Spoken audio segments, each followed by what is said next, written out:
Sagolban Maino Lerakta Laiba Nupa Kaktagi Oiba Children Home da ngarang ahing nongyay matung pung amaga minute ni mangarom tabada sakhangdaba singna nongmay round tare lakapsin lambagi mayokta ngasi aponba mayra paibi Sagolban Maino Lerakna sinduna Maino Lerakta wakat mifam chathakre orphan home asida nongmay kapsin lambagi mayokta famkiba wakat mifam aduga mari leinana mayra paibi gi president Maibam Purnimana hai tola tarba angang singna lairiba orphan home faubada nongmay kapsinduna aki akhang piba haibasi laibak thibani thawong asi kanana karigidamak chatharamlibano haibadu athubada miyam khangna sengdorakadabani sakhangdaba miyoi sing aduna yumgi getagi paktharaga yum tamna nongmai round tare lak kapsilambaduga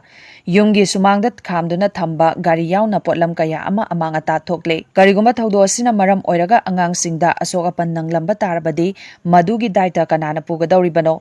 Nupa macha singtagi oiba orphan home United Social Development Association asi Khaidem Ongbi Romita Mapuroibagi ming Khaidem Kalachana proprietor oiduna chalaibani hariba proprietor natraga home asida karigumba makhal amatagi demand amadi aki akhang pibasu leite maram asina thawong asi chatharam libase jamamnaba fawi athobada mari leinaba singna singdopira u haiki ngasi aikoina phamjariba dharna se aikoigi yamna tola taraba leiriba icha sing children home gisda khangkhangawdana nongmai pairaga sakhangdaba singna nongmai round kayam kapsale sigumaba awaba thawdok asida koi ima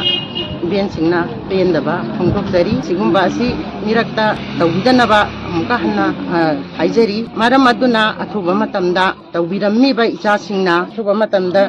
kanan karigidamakta tawribano haibado asengba media gi thongda pakhum pibira